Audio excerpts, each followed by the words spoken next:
Last week, I'm going to tell you right off the bat that today's message is two parts. We're going to start it today. We're going to finish it next week. Next week, we're going to pause on the Gospel of Luke, and we're going to enter into these rhythms of spiritual disciplines with prayer, fasting, and a few other teachings. And then we're going to pick up and finish Luke right before Easter and right after Easter.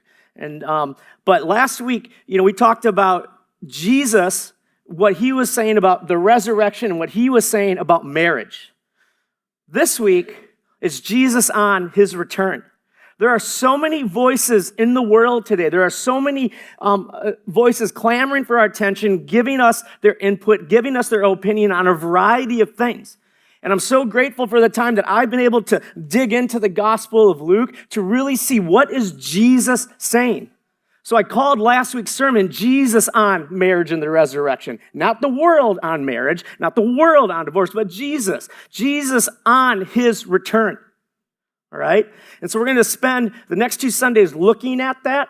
And one thing that I've actually started to do as I prepare a message is I've started to, this year, I hand write. I have an A4 journal, just lines, nothing on it. I just write the date, I write, a sermon title or the passage, and I hand write the passage that I'm going to preach on. And what it's done for me is it's caused me to slow down, and I see things in the passage that I miss when I am just reading it. And I actually was challenged this morning that I might need to actually start writing the words of God or Jesus in a different color similar to the Bible to really just even get me to pause of what is Jesus saying or what is God saying on a particular issue. All right, and so it's just this time where we slow down.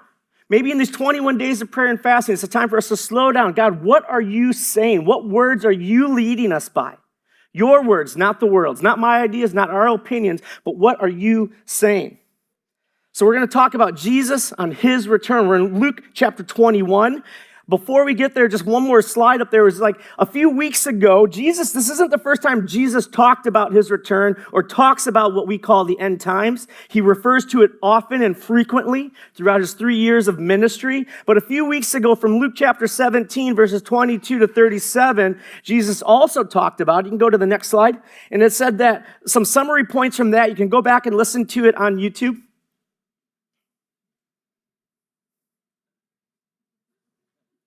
Thank you. That Jesus' return will be unmistakable.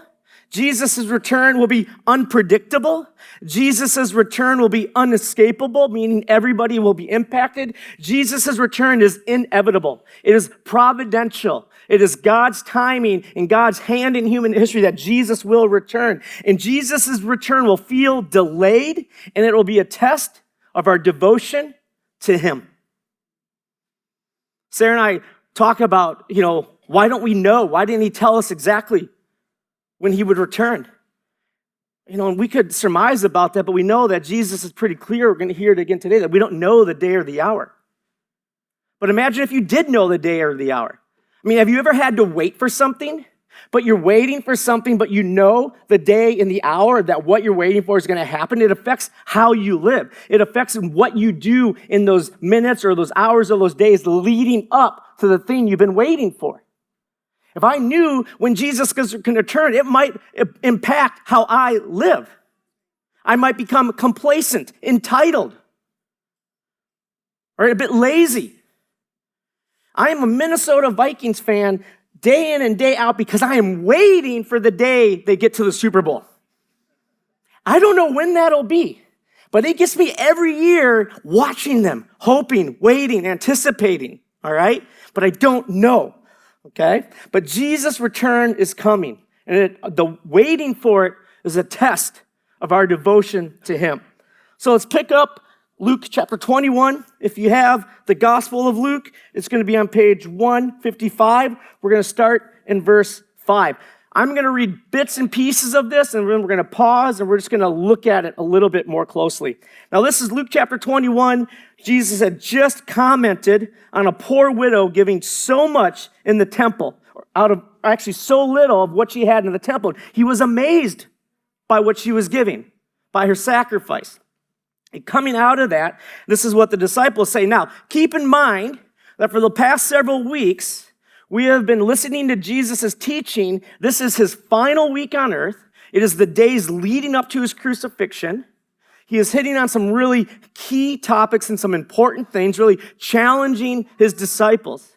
But after this chapter, we go to Luke 22. That is when he will have his last supper with his disciples. One of his closest friends and disciples, Judas, will actually betray him and turn him over to the religious and political authorities. And so this is it. Some argue that this is actually his final teaching, his final speech even, that possibly this happened on Wednesday before Thursday, which was the Last Supper. And so they're leaving the temple, watching this woman who just gave out of what she didn't have. We're going to pick it up in verse 5. It says, some of his disciples began talking about the majestic stonework of the temple and the memorial decorations on the walls. But Jesus said, the time is coming when all of these things will be completely demolished. Not one stone will be left on top of another. Teacher, they asked, when will all of this happen? What sign will show us that these things are about to take place? Now we're going to pause there. The temple was enormous. The temple that the disciples saw and knew was an expansion of the second temple that Israel or God had Israel build. In the Old Testament, the original temple as built by King Solomon was eventually destroyed in 586 BC. It was a complete desolation, a complete destruction of the temple. It was rebuilt some 70 or so years later. And in the book of Haggai, it says that when they rebuilt the temple, some of those who remembered the previous temple cried when they saw the second temple because it was smaller in comparison and less magnificent than the first temple. When the first temple was constructed, the presence of God came upon the temple in a mighty cloud, in a storm. It was very powerful moment. When the second temple was built, there was no such presence of God manifest coming down in those clouds. In fact, it was said that the glory that will come to that temple will be greater. Prophesying that when baby Jesus was presented in the temple, that was the greater glory of God coming. But King Herod and some of the other kings began to expand this temple. There were offerings that people had given to the temple. It was just beautiful. It was decorative. It was ornate. It was a magnificent wonder. So his disciples are admiring the temple and it's like magnificent. But Jesus indicates that the coming judgment of Israel or the coming, judgment on God's people is going to include the destruction of the temple. And it would be inconceivable for his disciples, for Jews of that day, to imagine a destruction that God would allow that would include the destruction of the temple. Unimaginable. This is, I'm going to paraphrase from one of the commentaries, Matthew Henry. This is what he says. He said, some admired the temple's outward splendor, even Christ's own disciples, pointing out its beautiful stones, its costly decorations. They expected Jesus to share their admiration and to mourn its destruction as they did. But what of us? When we speak of the temple, we should speak of God's presence. We should speak of his appointed worship. We should speak of the fellowship his people have with him. And similarly today, it is a shallow thing for us to focus on the church and its splendor, its outward show, its wealth, or the power of its leaders. The temple was meant to represent God's presence with his people. The presence of the temple, the presence of a church building does not offer the protection, the safety, the eternal salvation that Jesus offers in relationship with him. We're going to do a little study. Go back to Jeremiah chapter 7. Before there was a temple, there was a tabernacle. Before the temple was in Jerusalem, the tabernacle and the Ark of the Covenant was in a place called Shiloh. In Jeremiah chapter 7, Jeremiah has been called as a spokesperson for God, called as a prophet. And he says in chapter 7, verse 2, he says to Jeremiah, stand at the gate of the Lord's house and proclaim this message. Hear the word of the Lord, all you people of Judah who come through these gates to worship the Lord. This is what the Lord Almighty, the God of Israel, says. Reform your ways and your actions, and I will let you live in this place. Do not trust in deceptive words and say, this temple of the Lord, the temple of the Lord, the temple of the Lord. If you really change your ways and your actions and deal with each other justly, if you do not oppress the alien, the fatherless, or the widow, do not shed innocent blood in this place, and if you do not follow other gods to your own harm, then I will let you live in this place. Verse 8, but look, you are trusting in deceptive words that are worthless. Will you steal, murder, commit adultery, perjury, burn incense to Baal, follow other gods you have not known, and then come and stand before me in this house which bears my name?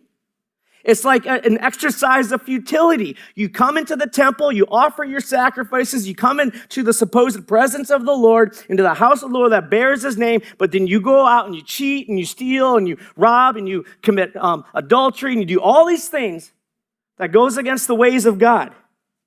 And you think, oh, the temple, but the temple, but the temple. As long as the temple is here, we're good. God says no. He says no. He says that right there. He says, we are safe to do all these detestable things? As believers, we're not given the safety to do things that are contrary to the ways of God. In fact, in Isaiah, God at one point even says to the Israelites, I hate the feasts and the worship that you practice. And these are the feasts and the worship that God gave the Israelites to do. He hated it because of their misplaced hearts, their idolatry, their misplaced devotion, their duplicity. He says in verse 12, now go to the place in Shiloh where I first made a dwelling for my name and see what I did to it because of the wickedness of my people. Now, what happened in Shiloh? To understand that, you need to go to 1 Samuel chapter 4. This was before the temple was built. This was before any of the kings. It's in the time of the judges still. 1 Samuel chapter 4. And in Shiloh was the tabernacle, and in Shiloh is where the Ark of the Covenant was kept. 1 Samuel 4, chapter 4, verse 1, it says, Samuel's word came to all of Israel. Now the Israelites went out to fight against the Philistines. Now they had no king at this time. God was their king. When the Israelites would fall into idolatry and sin, God would raise up a deliverer as the people of Israel cried out to God and repented to amend their ways, and he would come and deliver them. So, and oftentimes the oppressing nation or the oppressing people group was the Philistines. And it says that the Israelites went out to fight against the Philistines. The Israelites camped at Ebenezer and the Philistines at Aphek. And the Philistines deployed their forces to meet Israel, and as the battle spread, Israel was defeated by the Philistines, who killed about 4,000 of them on the battlefield. And when the soldiers returned to camp, the elders of Israel asked, why did the Lord bring defeat upon us today before the Philistines? Why has this calamity come upon us? Why has this destruction come upon us? What is going on? So this was their solution. Let us bring the ark of the Lord's covenant from Shiloh so that it may go with us and save us from the hands of our enemies. The Ark of the Covenant was there to remind the people, as was the tabernacle. The tabernacle was reminding people of God's presence. The Ark of the Covenant was reminding them of the covenant, the promises that God made with them, and their promises of blessings and their promises of God's presence with them was connected to their obedience. The 10 Commandments were placed in the covenant. They bring it out of the tabernacle, and they treat it what looks to be like a little bit of a chess game pawn,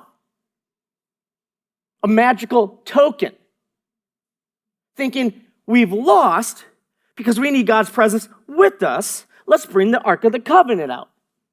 This is verse 4, so the people sent men to Shiloh. They brought back the Ark of the Covenant of the Lord Almighty, who was enthroned between the cherubim. So on the top of the Ark of the Covenant was this cover, 2 cherubim with their wings pointed forward, and that's where the presence of God would come and meet with the high priest. Okay, again, it's representative, but it is a place where God's presence would come down. But it's not a token. It's not an idol. It's not a good luck charm. It's not something you carry in your pocket. It's a reminder. And Eli's two sons, Hophni and Phinehas, were there with the Ark of the Covenant of God. When the Ark of the Lord's covenant came to the camp, all Israel raised such a great shout that the ground shook. And hearing the uproar, the Philistines asked, "What is all this shouting in the Hebrew camp?" And when the Philistines, learned that the Ark of the Covenant had come into the camp, the Philistines were afraid, saying, "A god has come into the camp," they said. "We're in trouble. Nothing like this has happened before. Woe to us! Who will deliver us from the hand of these mighty gods? They are the gods who struck the Egyptians with all kinds of plagues in the deserts. Be strong, Philistines, be men, or you will be subject to the Hebrews as they have been to you. Be men and fight." So the Philistines fought, and the Israelites were defeated, and every man fled to his tent. And says that Israel lost 30,000 soldiers. And to top it off, the Ark of the Covenant was captured and lost. What's my point in bringing this up?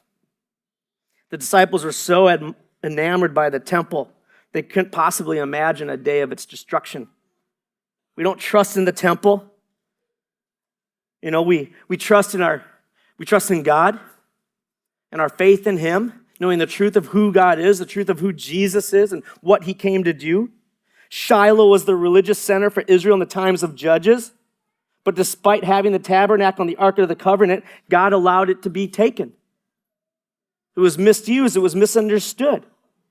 And so in the same way, that temple in Jesus' day wasn't the protection for Israel. Yeah, sure, the Romans let the temple stand until about 30 years later. Yeah, they didn't really mind it as long as the Jews didn't cause any troubles in their community, or the Christians later.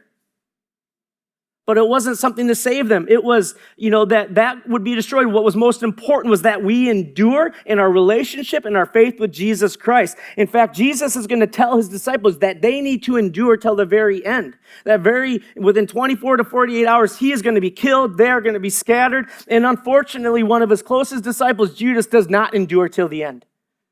He betrays Jesus and takes his own life. Peter denies Jesus, but then repents. Like, there is calamity, there's hardship coming that they cannot imagine. Now, this temple, if you keep going, was eventually destroyed in AD 70, just 30-some years after Jesus died and rose again. And this temple was, it was interesting how this happened. So when Jesus talks about the destruction of the temple, no stone being left on top of each other, it's highly likely that He was talking about the destruction of the temple this time. It's never been rebuilt. You go to Jerusalem now, there's no temple. There's a foundation stone, there's a wailing wall, and there's a mosque sitting on top of it. It is not the temple of God. So Rome took control of Israel in 63 BC. And around after Jesus' day, there was a series of uprisings by the Jews. There was Judas the Galilean, as spoken of in Acts 5. He led an uprising because of a tax census by Quirinius, that dude in Luke, okay, in AD 6. In AD 38, there were local Egyptians in Alexandria that rioted against Jews. Why? Because the Jews refused to honor the Emperor Caligula, and the Emperor Caligula eventually ordered a statue of himself to be built in the Temple of Jerusalem. And tensions ensued. A couple hundred years earlier, it was Antiochus Epiphanes who actually went into the temple and desecrated it by putting an altar of Zeus there. So these Jewish uprisings in Jesus' day led to what's called the First Jewish Revolt against Rome in AD 66 to 70. First, revolutionaries attacked Jews that were loyal to Rome. They temporarily eliminated Rome from the region. In response, Emperor Nero sent his commander Vespasian to put down the rebellion with an army of 60,000 Roman soldiers. When Vespasian became emperor in AD 69, he gave military control to his son Titus. Titus laid siege to Jerusalem in the spring of AD 70. Within months, the city fell, the temple was destroyed, and the victory is commemorated by erecting the Titus Arch, which you can still see in Rome today. And we've seen it. It's unbelievable. Commemorating the destruction of Jerusalem. This is how one historian put it. Roman soldiers erected scaffolds around the walls of the temple and its buildings, filled them with wood and other flammable material, and set them on fire. The intense heat from the fires caused the stones to crumble. And then eventually a soldier threw another burning brand into the temple itself, consuming the entire building. Then after it was all dismantled and sifted through, they found all the melted gold. The rubble was thrown into the Kidron Valley. Only the huge foundation stones remain largely intact. But they are not part of the temple itself. They simply support the retaining walls. And that is what we see today. So the disciples asked Jesus, well, when will these things happen? So then Jesus gives them signs. Now, you have to understand that Jews in Jesus' day had an idea of what the end time or what the Messiah coming would look like. It has been 3 years of the disciples with Jesus, and Jesus had not done what the disciples expected the Messiah to do, namely display his glory, judge Israel's enemies, and establish the promised kingdom of which Israel will be the centerpiece. That is not happening. There is disappointment.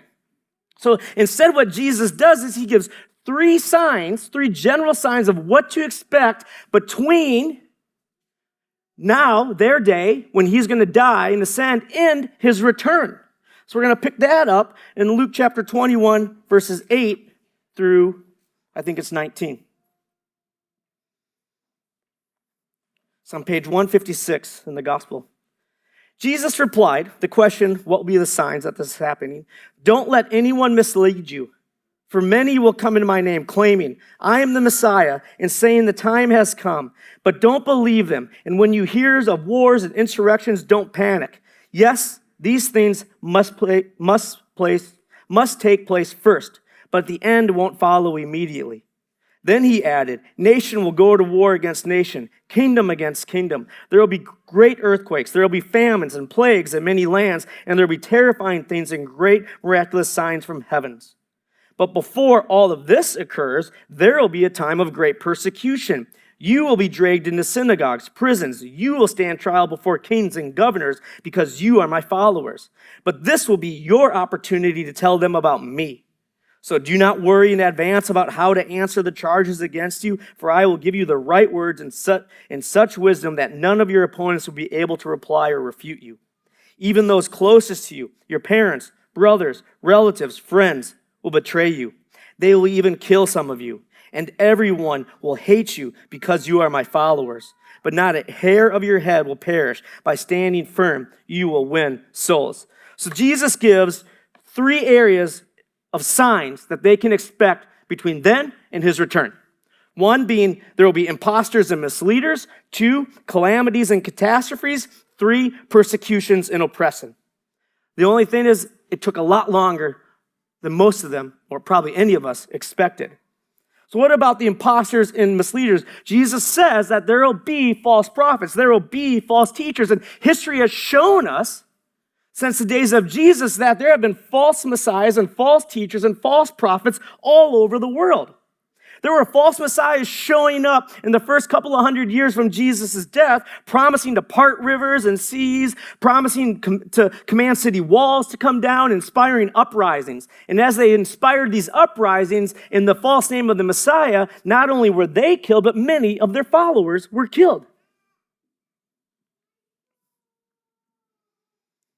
But Luke says, if you go back to Luke 17, verse 22, he says, if we are longing to see his return, then Christ's return will be clear.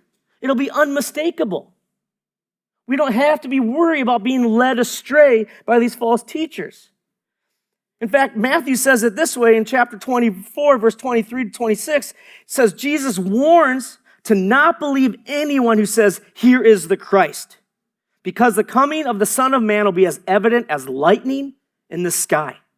It will be unmistakable. But he says, false Christs, false prophets will arise, this is interesting, performing great signs and wonders to lead people astray. But Jesus says, but see, I have told you beforehand, so you will know, so you don't have to worry, so you won't be caught off guard.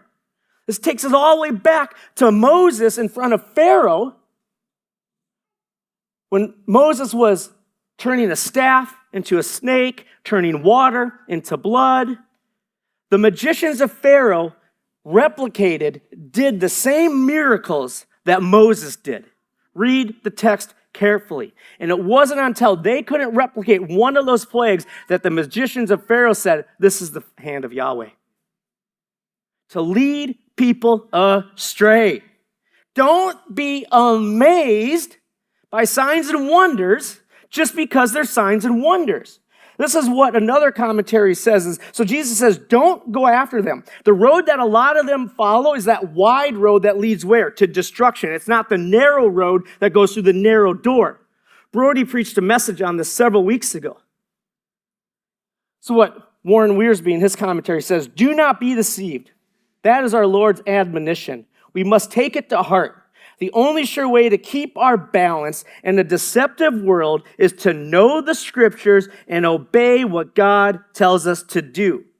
It is foolish and hurtful to become so obsessed with things like biblical prophecy that we start to neglect the practical things of the Christian life. He says, blessed are the balanced.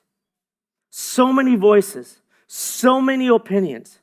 What is Jesus saying? You know, this week we had the opportunity to go wakeboarding and wake surfing on the river, and all the kids got up, I got up, Sarah got up, we all got up, all right? And I was watching Julia get up, and, you know, like everyone by the time Julia gets up is like coaching her how to do it. Probably like 8 people on the boat coaching her how to do it. But she focused on Matt's voice, because Matt owned the boat. Matt knew how to do this, and you could just see her, boom, I'm going to focus in on that voice. I'm not going to be led astray by these other ideas. I'm going to do it. And she did it. She got up. We got to focus on Jesus' voice. Let's go to 2 Peter chapter 3.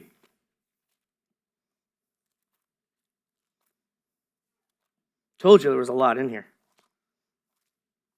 Now I just got to find 2 Peter. 2 Peter, it's after 1 Peter. It's right after First Delusions. 1 Peter chapter 3, that's what he says. Verse 17.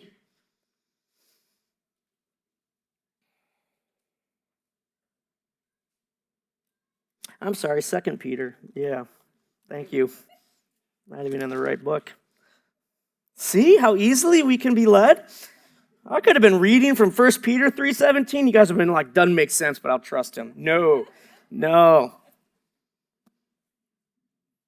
2 Peter 3:17. Therefore, dear friends, since you already know this, be on your guard so that you may not be carried away by the error of lawless men and fall from your secure position, but grow in the grace and the knowledge of our Lord Savior Jesus Christ. To him be the glory both now and forever.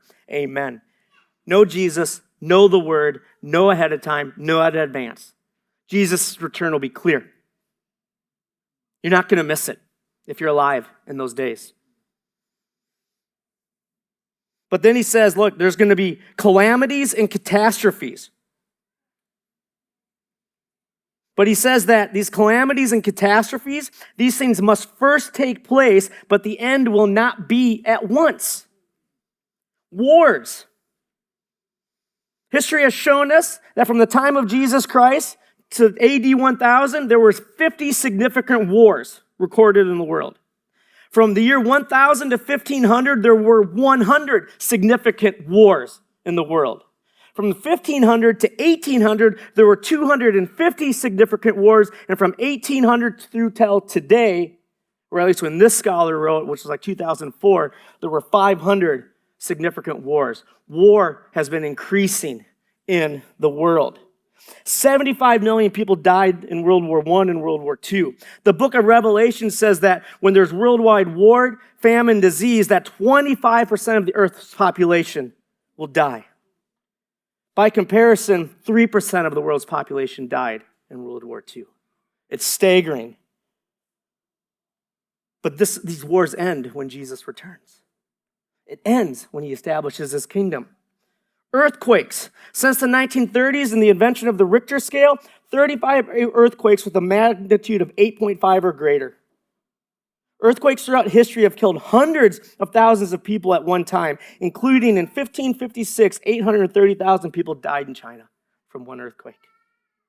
Plagues, pestilence, epidemics, smallpox, measles, bubonic plague. The bubonic plague, known as Black Death, from 1346 to 1353, killed 1/3 to 1/5 of Europe's population, 20 to 50 million people. Famines. Famines are common throughout history. In fact, China alone has had at least 1,800 famines. 95 famines in Britain since the Middle Ages. Famines today because of corruption and military conflict.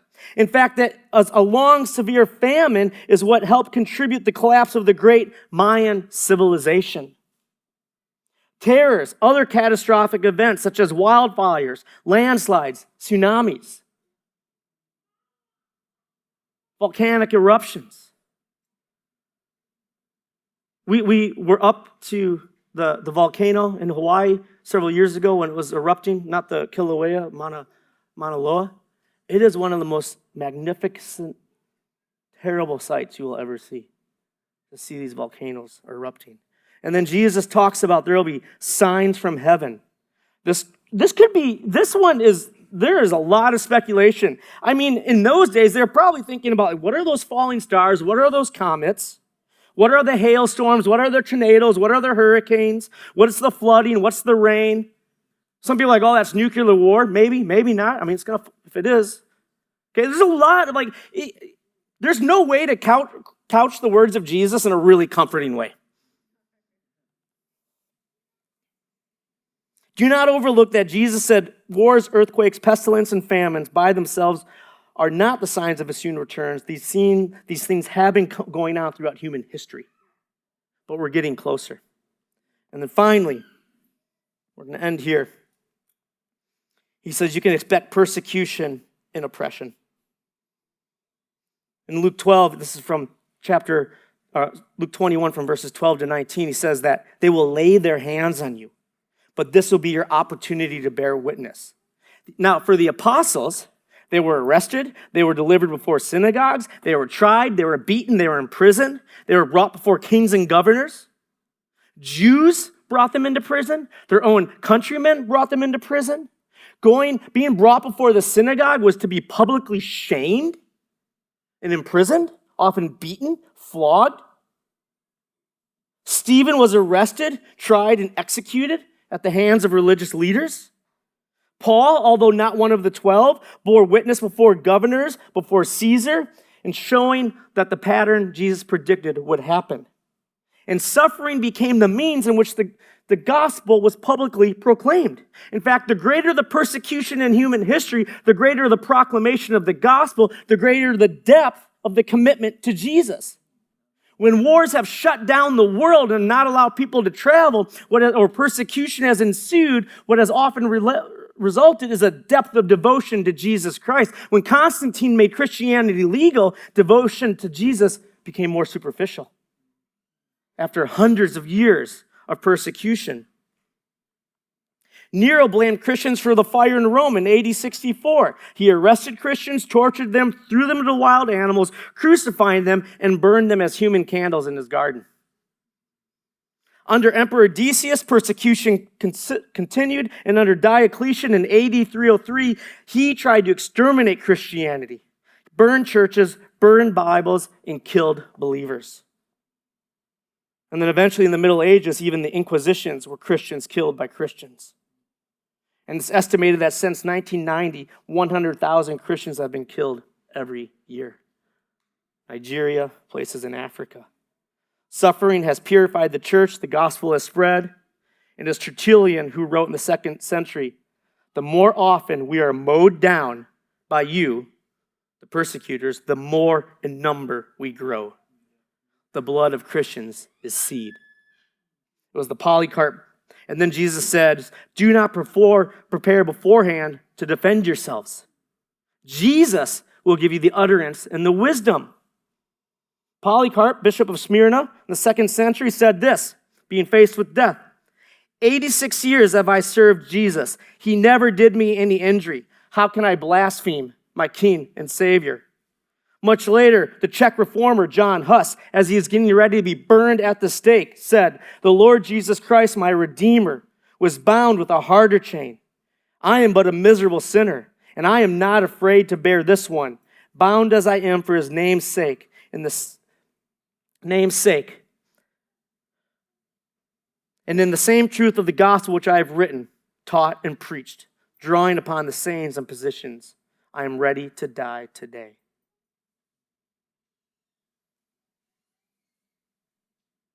Jesus says you'll be hated and persecuted for his name's sake. You know, this week in Australia, there's legislation getting ready to be voted on. It's called hate speech protection legislation. But if you look at it closely, they hate the speech of Christians. If you look at it closely and you start to listen to people who are unpacking this law and why it's all of a sudden hitting a little bit of a road bump, there's actually an anti-Christian, silencing of Christian thread coming through it. Canada has done it. The UK has tried to do it.